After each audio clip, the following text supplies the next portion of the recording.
नहीं है, live live live. बताओ एक बार सुनना बनता है। हाँ मतलब तुमने सीख ली थी काफी जल्दी और सडन मतलब चलाना, इतनी लंबी गाड़ी चलाना मतलब। Hi guys, welcome back to my channel and welcome back to my most requested video.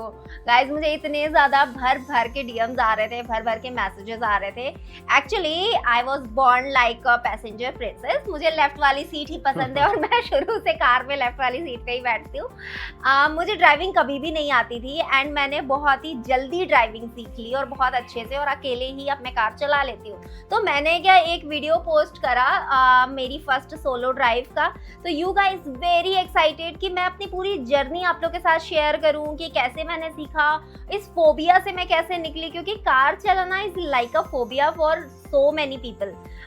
क्योंकि कार स्कूटी की तरह नहीं है कि जिसमें आपको सब आइडिया कि स्कूटी किधर जा रही है क्या है। कार बहुत रिस्की भी होती है।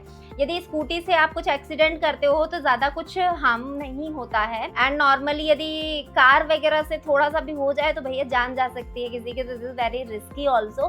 तो बहुत सारे लोगों को फोबिया रहता है। तो मैंने इन सारी चीज़ों से ओवरकम कैसे किया, मैंने कैसे सीखी ड्राइविंग और किन चीज़ों का मेन ध्यान रखना बहुत ज़्यादा ज़रूरी है, वो सारे पॉइंट्स आज मैं इस वीडियो में कवर करने वाली हूँ। Because I know girls you बहुत ज्यादा फोबिया होता है तुम लोग को। बहुत सारे लोगों के डीएम्स आए हैं, आप देख सकते हो स्क्रीन पे। तो सबका हिसाब बड़ा ही डिफरेंट होता है। तो देखो मैंने क्या किया था ना, मैंने 8 साल पहले जब मेरी शादी हुई थी ना, तब भी मैंने ड्राइविंग स्कूल ज्वाइन किया था और तब मैंने एक बहुत बड़ी मिस्टेक करी थी। इसी वजह से उस समय मैं सीख नहीं पाई थी और मुझे बिल्कुल आइडिया नहीं था, कुछ नहीं वहीं छूट गया सब कुछ। फिर उसके बाद मैंने अगेन 8 साल बाद, लाइक अभी मतलब लगा लो महीना भर पहले, फिर मैंने सीखा अगेन। तो अब मैं अच्छे से अकेले चला लेती हूँ, कहीं भी चली जाती हूँ, कैसा भी ट्रैफिक में देख लेती हूँ, सब मैनेज मैं कर लेती हूँ अकेले। एंड ये चीज काफी ज्यादा फास्ट मोड में हुई है। तो देखो लास्ट वाले में क्या हुआ था, जब मैंने 8 साल पहले सीखी थी तो उस समय जैसे मेरी गाड़ी सेडान है, मेरी गाड़ी सियाज है, और सेडान में भी सियाज जो है ना वो और लंबी गाड़ी है और शायद जो डिजायर वगैरह होती है उससे ज्यादा लंबी होती है सियाज, है ना। तो आपको बिल्कुल आइडिया ही नहीं लगता है कि आपकी गाड़ी किधर को जा रही है, आपकी गाड़ी आगे से कितनी बड़ी है, आपकी गाड़ी पीछे से कितनी बड़ी है, लेफ्ट साइड में कितनी जा रही है। क्योंकि सेडान में ना आप ऐसे बैठ जाते हो, आपको अंदाजे पे चलती है गाड़ी। और भाई कैसे वो अंदाजा मैंने समझना सीखा है, it was quite difficult. But bonnet वगैरह आपको बिल्कुल दिखाई नहीं देता है सेडान में। तो मैंने लास्ट टाइम गलती ये करी थी कि मैंने हैचबैक से सीखा था। तो मुझे ये पता था कि मैं बैठ रही हूँ तो मुझे सामने बोनेट दिख रहा है, मुझे पता है कि गाड़ी कितनी दूर है। मैं बहुत आराम से गाड़ी चलाती मतलब सीख ही रही थी, सीखा था मैंने। अकेले कभी कोई गाड़ी नहीं निकाली थी, ड्राइविंग स्कूल वाली चलाई थी 8 साल पहले। लेकिन उसके बाद जिस दिन मैंने अपनी कार उठा ली, मैंने अपनी कार में बैठते ही मेरा दिमाग खराब हो गया, क्योंकि मुझे बोनेट दिख ही नहीं रहा आगे। मुझे समझ ही नहीं आ रहा कि क्या हो रहा है। मुझे ऐसा लग रहा है मैं कुएं में बैठी थी। इसीलिए जब फरीदाबाद में मैंने यू टर्न लिया था, मैंने बीच में गाड़ी छोड़ दी थी।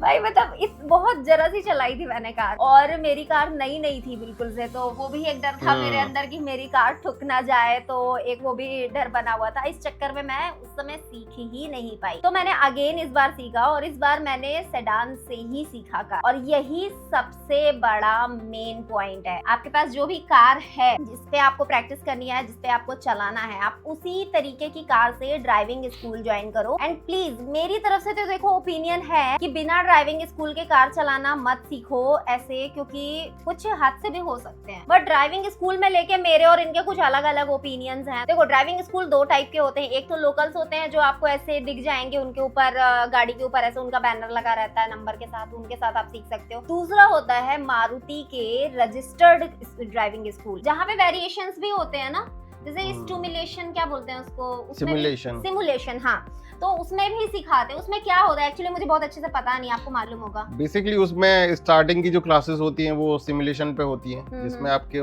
बड़ी सी स्क्रीन रहती है, like it's a kind of game. तो आप उस पे चलाते हो और अगर ब्रेक लग रहा है या जो भी गाड़ी के साथ हो रहा है, वो उनकी जो सीट होती है उस पे आपको फील होता है वो सारी चीजें। ओके।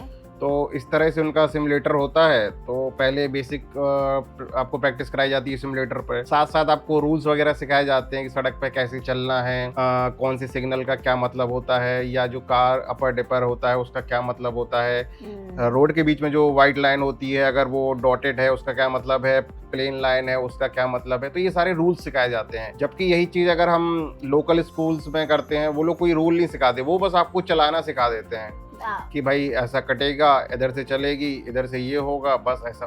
और लोकल्स वाले में वो लोग पार्किंग पे भी प्रैक्टिस नहीं कराते हैं ज्यादा, लास्ट में एक आध क्लास पार्किंग की करा के छोड़ देते हैं, जबकि पार्किंग सबसे इंपॉर्टेंट है। Then again one more thing, like ramp पे गाड़ी कैसे चलाना है, अगर गाड़ी रुक जा रही है तो उसकी भी वो लोग प्रैक्टिस नहीं कराते हैं, वो बस एक आध दिन करा के और आपको छोड़ देते हैं, जबकि सबसे ज्यादा बंदे उसी में फंस जाते हैं, रैंप पर और पार्किंग पर। और ये चीजें ना, देखो एक चीज मैंने ध्यान दिया है, देखो अभी तो बहुत ज्यादा ऑटोमेटिक कार्स चलने लग गई हैं, सबके पास ऑटोमेटिक कार्स होती हैं, बट स्टिल मार्केट में मैनुअल कार्स भी हैं। तो मेरी तरफ से देखो ओपिनियन ये रहेगा कि आपको यदि ड्राइविंग स्कूल ज्वाइन करना है तो भाई मैनुअल से ही सीखो, क्योंकि कल को आपके पास कभी हाथ में किसी वजह से मैनुअल कार आ जाए और आपने ऑटोमेटिक चलाना सीखा है तो मैनुअल का आपको कुछ पता ही नहीं रहेगा, तो आप कभी इमरजेंसी में या किसी भी उस पे आप मैनुअल कार नहीं चला पाओगे। तो अगर मैनुअल पे सीखोगे तो ऑटोमेटिक चलाना तो बहुत इजी हो जाएगा, क्योंकि देखो मैंने अब दोनों ही चला लिया है, मैंने अपनी मैनुअल चलाना सीख लिया, अब अकेले मैं कहीं भी लेके चली जाती हूँ कार, और मैं अब ऑटोमेटिक चलाना तो मुझे ऐसा इजी लगता है कि भैया एक टांग ऊपर करके भी बैठ जाओ तो कोई दिक्कत नहीं है, एक ही पैर से आपकी पूरी कार चल जाती है, तो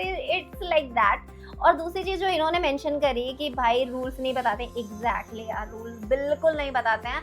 रूल्स पता है मुझे इन्होंने सिखाए हैं ना, जैसे 15 दिन का इनका कोर्स होता है, और मोस्ट प्रॉब्ली ये लोग क्या करते हैं कि आपका ड्राइविंग स्कूल वाले आपका दिन कम कर देते हैं, किसी दिन आपको ज्यादा किलोमीटर चला दिया तो उस दिन बोलेंगे आज तो 2 क्लास हो गई, तो आपका 15 दिन का है तो उसको 12 दिन में 11 दिन में खत्म कर देंगे, ऐसा होता है। तो मैंने जब मेरा 5 दिन हो गया था तब 5-6 दिन के बाद से मैंने अपनी कार निकालना शुरू कर दी थी, और मैंने एक चीज सबसे ज्यादा ध्यान दी थी कि भाई मुझे स्पीड नहीं बढ़ानी है, मुझे नॉर्मल स्पीड पे ही चलना है, लाइक 40 से ज्यादा मुझे नहीं चलाना है, क्योंकि 40 पे गाड़ी बहुत अच्छे से कंट्रोल में रहती है, कुछ भी होगा आप बहुत आराम से कंट्रोल कर लोगे। एंड गाड़ी चलाने में एक चीज सबसे ज्यादा ध्यान देनी पड़ती है कि दिमाग में आप बिठा लो कि ब्रेक और एक्सीलेटर, इन दोनों में कभी जिंदगी में कंफ्यूजन नहीं होना चाहिए। और गाड़ी जिस दिन मैंने ड्राइविंग स्कूल जाना शुरू करा था ना, उस दिन से मेरे दिमाग में था कि एट एनी कॉस्ट डे 1 से मुझे एक्सीलेटर और ब्रेक का फर्क हमेशा ध्यान रहना चाहिए। ऐसा ना हो कि भैया सामने से गाड़ी आई, हमें ब्रेक लगाना है, हमने धोखे से मार दिया एक्सीलेटर, लो भाई हम तो जा रहे थे बचाने और हमने जाके उसे भेड़ दिया। और मैनुअल में क्या होता है ना कि आपको क्लच दबाने के साथ साथ ब्रेक लगाना पड़ता है, और इट्स नेसेसरी, नहीं तो गाड़ी एकदम से बंद होती है और वो थोड़ी सी डेंजरस होती है, एकदम से झटका आता है। फिर धीरे धीरे प्रैक्टिस से ना वो सारी चीजें आपकी साफ होने लग जाती हैं कि हर बात पे आपको क्लच दबाना है, हर बात पे आपको क्लच दबाना। चलो ये सारी बातें तो आपको ड्राइविंग स्कूल सिखाएगा, लेकिन ड्राइविंग में जो ड्राइविंग रूल्स हैं वो आपको बिल्कुल भी नहीं सिखाता है, लोकल्स वाले बिल्कुल नहीं बताते हैं, छोटा मोटा एक आधा वो बता देते हैं कि भैया इस लाइन के अंदर रहो, बीच में चलाओ, बस इतना बताते हैं, और इसके अलावा कोई रूल नहीं बताते हैं।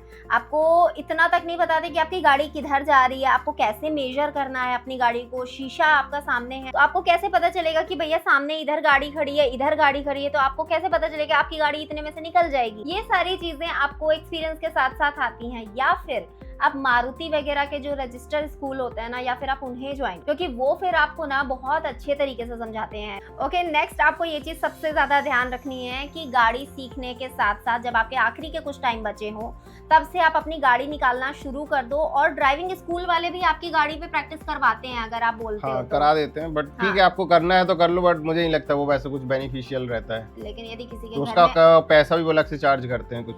नहीं, वो ड्राइविंग स्कूल टाइम के अंदर आप सीख सकते हो, यदि उस डे के अलावा आगे जाओगे तो पैसे ज्यादा चार्ज करते हैं। यदि आप किसी भी हाई राइज बिल्डिंग वगैरह में रहते हो तो आपके बेसमेंट में हमेशा रैंप वगैरह होगा ही, तो रैंप पे प्रैक्टिस करना बहुत जरूरी है। और मैंने मतलब रैंप पे ना बहुत प्रैक्टिस करी है, तो मैं क्या करती थी एक्चुअली, हम लोग जैसे रैंप चौड़ा है, 2 गाड़ियां आराम से एक बार में निकल सकती हैं, तो मैं जाके एक साइड वाले रैंप पे खड़ी हो जाती थी ब्रेक लगा के। अब उसके बाद मैं प्रैक्टिस कर रही हूँ, चलो आधे घंटे तक मेरी गाड़ी नहीं निकलती थी कभी कभी तो, लेकिन धीरे धीरे आइडिया लगने लग गया कि क्लच और ब्रेक का बैलेंस क्या होता है। और रैंप आपको ना हर जगह मिलेगा, आप मॉल में जाओगे, कहीं पे भी जाओगे, शिमला मनाली जा रहे हो तो वहाँ पे तो रैंप ही रैंप है, क्योंकि चढ़ान है, और वहाँ पे और डिफिकल्ट हो जाता है क्योंकि एक गाड़ी आपके आगे है, एक गाड़ी पीछे है, बीच में आप हो, तो रैंप पे गाड़ी चलाना एकदम आपका स्ट्रांग होना चाहिए। और आपको प्रैक्टिस करते रहनी है, मेन चीज प्रैक्टिस है। और दूसरी चीज ये है कि जब सीख जाओ भाई, अकेले छोटी छोटी दूरी तक गाड़ी निकालना चालू कर दो, और ये डेली करना पड़ेगा। हाँ डेली, छोड़ो नहीं, ऐसा नहीं है कि भैया नहीं आज नहीं करेंगे, कल नहीं करेंगे। मैंने 1 हफ्ता छोड़ दिया था बीच में, किसी वजह से मैं यहाँ थी नहीं, फिर कहीं गई हुई थी इसलिए छोड़ दिया। तो जब मैंने 1 हफ्ते के बाद गाड़ी निकाली ना, मुझे बहुत ज्यादा डर लग रहा था, फोबिया वापस आ गया था। फिर मैंने उस फोबिया से लड़ा और अगेन मैंने फिर उसको मतलब चलाना चालू कर दिया, तो धीरे धीरे सारी चीजें मेंटेन हो गई। तो आपको एवरीडे बेसिस पे थोड़ा थोड़ा गाड़ी चलाना बहुत इंपॉर्टेंट है। और जैसे अगर कोई नया गाड़ी चलाना सीख रहा है तो उसको गाड़ी की फंक्शनैलिटी अच्छे से नहीं पता होती, तो वो आपको सीखना बहुत जरूरी है। इवन मैंने कई लोग ऐसे देखे जिन्होंने गाड़ी सीखी नई नई, और जब पेट्रोल भराने गए तो उन्हें पेट्रोल की जो लिड होती है बाहर की, वो खोलने का बटन ही नहीं मिल रहा था।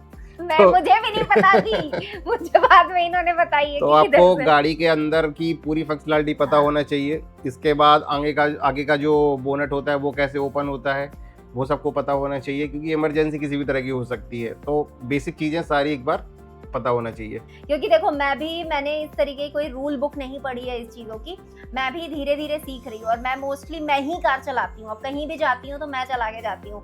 और रात में बहुत प्रॉब्लम होती है कार चलाने में, ये चीज़ ध्यान रखना। रात के लिए एक फिल्म भी आती है, या तो आप पोलराइड चश्मे ले लो अपने लिए, ठीक है, या फिर आप अपने पोलराइड टाइप की कोई स्क्रीन आती है, कुछ तो आता है जो आपके शीशे पे लग जाता है, जिससे कि बहुत तेज लाइट नहीं पड़ती है। क्योंकि सामने से अगर कोई हाई बीम पे आपके सामने से आ रहा है ना, लिटरली आप ब्लाइंड हो जाओगे, आपको पता ही नहीं चलेगा कि आगे क्या है। तो उस समय अपनी स्पीड एकदम गियर 1 पे लेके आ जाओ और उस समय उस हिसाब से गाड़ी चलाओ, तभी सही रहता है। नहीं तो आपने ना जाने कितने वीडियो ऐसे देखे होंगे कि इधर से तो हम ब्लाइंड हो गए, सामने पता चला ट्रक खड़ा है और जाके गाड़ी उसी में भिड़ जाती है सीधा। तो भाई बहुत ज्यादा संभल के चलने की बात है, या तो चश्मे ले लो, या तो स्क्रीन लगा लो, या तो इन चीजों का ध्यान रखो। क्योंकि मुझे ज्यादा लाइट से बहुत प्रॉब्लम है, मेरी ना आंखें पूरी दर्द होने लगती हैं और इन्हें नींद आने लगती है। देखो भाई साहब, यहाँ गाड़ी सिखाने बैठे हो आप सबको और यहाँ सो रहे हो, लोगों को क्या बोल रहे हो कि गाड़ी चलाते चलाते आप सो भी सकते हो। गाड़ी धोने चला रहा हूँ मैं अभी। ओके गाइस, जो भी है हमारे सारे पॉइंट्स ऑलरेडी क्लियर हो गए हैं। इन केस यदि हमने कोई पॉइंट छूट गया है, कुछ भी आप पूछना चाहते हो, जस्ट कमेंट में ड्रॉप करो, I will make a separate video for that. And यदि कुछ ड्राइविंग स्किल से रिलेटेड कुछ पूछना चाहते हो कि कौन सी चीज़ कैसे क्या होती है, फंक्शनैलिटी से रिलेटेड, तो क्या हम ऐसा कुछ वीडियो प्लान कर सकते हैं? डिपेंड अपॉन कितने कमेंट आते हैं, क्या आता है, क्या क्वेश्चन, क्या क्वेरीज रहती हैं, उसके बेस पे हम कर सकते हैं। ठीक है भाई गाइस, देख लो सुन लो सारी चीज़ें, क्योंकि उसमें तो मुझे इन्हीं की हेल्प चाहिए, क्योंकि मैं अकेले चलाना और शूट करना दोनों करना मेरे लिए डिफिकल्ट होगा। तो तुम लोग को ढेर सारे कमेंट्स करने हैं, तभी आप लोग को वीडियो मिल जाएगा। तो thank you so much for watching guys, I hope this video help you. And मिलते हैं अनदर वीडियो में। सब्सक्राइब कर लेना चैनल को अगर वीडियो पसंद आया हो तो, फॉलो कर लेना मुझे इंस्टाग्राम पे, और इन बेचारे ड्राइवर को भी कर लेना, क्योंकि इन्हीं की वजह से आज मैं सीख पाई हूँ। और मैंने अभी एक चीज बाकी थी, मैंने कितने दिन में गाड़ी चलाना सीखा था पूरा टोटल? मैं कब से अकेले ले जाना शुरू कर दी? महीने भर में ना। अरे मेरी तारीफ वाला, वो जो उस दिन बोला था तारीफ वो वाला, तो फिर से रिपीट करो। वो वीडियो लगा नहीं लाइव बताओ एक बार सुनना। हाँ, मतलब तुमने सीख ली थी काफी जल्दी, और सडन मतलब चलाना, इतनी लंबी गाड़ी चलाना, मतलब ठीक है, अच्छी बात है, जल्दी सीख ली। खुल के क्या आपका सीना फाड़ के दिखाएंगे खुल के।